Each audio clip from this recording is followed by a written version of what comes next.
Oi, eu sou a doutora Juliana e eu separei algumas perguntas do blog Cor de Vida que a gente sempre recebe para falar para vocês hoje. A gente vai falar de ultrassonografia. A primeira pergunta que eu tenho é: qual é o calendário de ultrassonografia da gestação que a grávida deve ter em mente?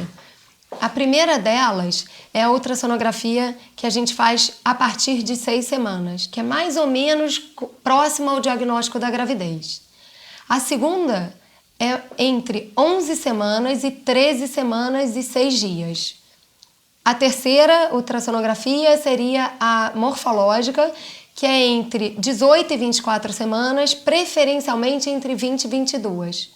A partir daí, a gente teria pelo menos mais 2 ou 3 exames que já não são fixados com tempo muito correto. Mais ou menos, aproximadamente com 32 semanas, outro com 35, 36 e outro mais para o final da gestação, com 38, 39. Ou de acordo com o que o obstetra achar que é conveniente, ou de acordo com as doenças de base que a gestante pode vir a ter durante a gestação. Se ele precisar de mais exames do que isso, é possível que seja pedido. A segunda pergunta seria: o que é explorado em cada um desses exames que eu disse? Afinal, por que a gente precisa de tantas ultrassonografias?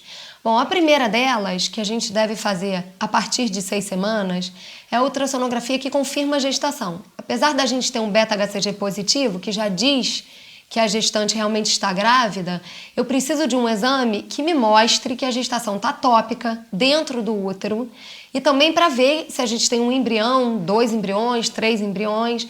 Além disso, a gente vai ver o batimento cardíaco fetal, que é para confirmar a vitalidade do feto. Uma coisa muito importante desse exame é a datação da gestação. A gente usa a data da última menstruação para datar a gestação, porém, muitas pacientes ou não sabem essa data, esqueceram, ou têm uma menstruação muito irregular, ou às vezes podem ter tido uma ovulação tardia. Isso vai alterar a data da gestação. Portanto, nesse exame eu vou fazer a medida do comprimento cabeça-nádega, que é uma medida da cabeça do bebê até a nádega, e através dessa medida eu vou datar com exatidão. Talvez esse seja o exame mais fidedigno que a gente tem para dizer a idade do feto. Então essa é a importância do primeiro exame. No segundo exame, que é o exame que a gente faz o rastreio das alterações cromossomiais, eu vou me prender em 3 parâmetros. Um é a translucência nucal, que é o mais famoso deles. O outro é o osso nasal, a presença do osso nasal. E o outro é o ducto venoso. A translucência nucal é uma medida que a gente faz da nuca do bebê. Isso a gente tem uma medida específica, que é 2,5 milímetros, e se o bebê passar dessa medida, ele tem um risco aumentado de ter uma doença cromossomial, de ter uma síndrome. Além disso, a gente tem a presença do osso nasal, que tem que estar presente nessa fase, por isso essa idade certinha, entre 11 semanas e 13 semanas e 6 dias, e o ducto venoso, que é um vaso que a gente tem que passa ao lado do coração, entrando no coração, e esse ducto, a gente tem um traçado dele, e a gente vai ver se esse traçado está adequado ou inadequado. Juntando esses 3 parâmetros, eu vou conseguir dizer se aquele bebê tem maior risco de ter uma síndrome, por exemplo, a síndrome de Down, que é a síndrome mais conhecida, ou não. O terceiro exame é o exame morfológico, que eu disse que a gente pode fazer entre 18 e 24 semanas, preferindo entre 20 e 22. Nesse exame eu vou estudar as estruturas do bebê.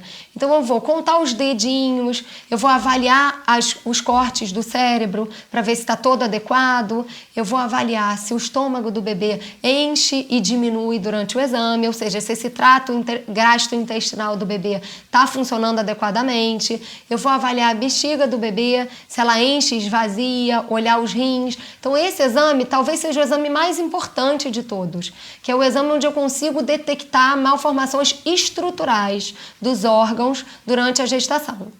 Os outros exames que eu disse, com 32 semanas ou com 35 semanas, são exames que eu vou acompanhar o crescimento do feto. Então, com esses exames, eu vou ver se o bebê está crescendo adequadamente, se o volume de líquido em volta do bebê está adequado, eu vou acompanhar a evolução da placenta. Em algumas gestações, eu posso ter uma placenta que envelheça antes da hora, então essa dinâmica da produção de líquido do feto e também da chegada de nutrientes e eliminação das excretas que a placenta faz, essa dinâmica pode estar alterada. Então, esses exames do final da gestação são também muito importantes para avaliar o crescimento e a dinâmica placentária. Agora eu vou falar da terceira pergunta. A terceira pergunta seria como é que eu vou intervir frente a esses resultados de ultrassonografia nessa gestação. Então, nesse primeiro exame eu não tenho muita intervenção, porque eu estou fazendo só a datação fetal. Eu posso até avaliar algum grau de descolamento da placenta no início da gravidez e tratar com medicação ou com repouso para que essa gestação não se perca. O segundo exame, que é o exame do rastreio das alterações cromossomiais, é sim muito importante, porque se eu tiver uma alteração nesses parâmetros, isso não significa de forma nenhuma que o bebê tenha uma síndrome. Isso aumenta o risco daquele bebê de ter síndrome. Então, eu vou pedir outros exames mais apurados, mais específicos, para tentar confirmar essa síndrome e até nomear, dizer qual é a síndrome que esse bebê tem. Então, por exemplo, eu posso pedir uma amniocentese, que é a gente colhe uma amostra do líquido de dentro da barriga da paciente e vai fazer um DNA desse bebê, para saber qual é a síndrome que o bebê tem. E qual seria a importância de descobrir a síndrome? Cada síndrome tem as suas próprias alterações. Então, através disso, eu vou investigar se esse bebê vai ter alguma dessas alterações. Um exemplo muito clássico é da síndrome de Down. 50% dos bebês com síndrome de Down têm uma alteração cardíaca. Então, se esse bebê tiver síndrome de Down, é preciso que eu peça um exame que se chama ecocardiografia fetal, que é como se fosse uma ultrassonografia que vai avaliar o coração do bebê com mais precisão para eu saber se esse bebê tem uma alteração cardíaca ou não e ao nascimento eu preparar esse bebê para uma cirurgia se for necessário. O terceiro exame, que é a morfológica, eu vou avaliar malformações estruturais. Então, muitas vezes, quando esse bebê tem alguma alteração detectada no ultrassom, eu preciso preparar o parto melhor, eu preciso ter um cirurgião pediátrico na sala para intervir imediatamente. Então, esse exame morfológico é muito importante para a gente também planejar o nascimento e o segmento desse bebê. Depois, esses outros exames que eu disse, com 32, com 35, uma possível Doppler da artéria uterina que vem alterada, isso pode me ajudar a planejar o parto. Então, se esse parto pode realmente ser feito na fase certa, se eu preciso antecipar esse parto de alguma maneira, se o líquido está diminuindo, ou se o bebê está crescendo pouco, ou se a placenta envelheceu, eu posso ter que fazer um parto prematuro. Então, eu vou acompanhando com o ultrassom até o momento certo da interrupção da gestação. Bom, a quarta pergunta, que é uma dúvida muito comum entre as mães, é a ansiedade de descobrir o sexo do bebê. A pergunta é, eu posso confiar na ultrassonografia para saber o sexo do bebê? O que acontece é que durante a fecundação a gente já tem determinado se o bebê vai ser do sexo feminino ou masculino.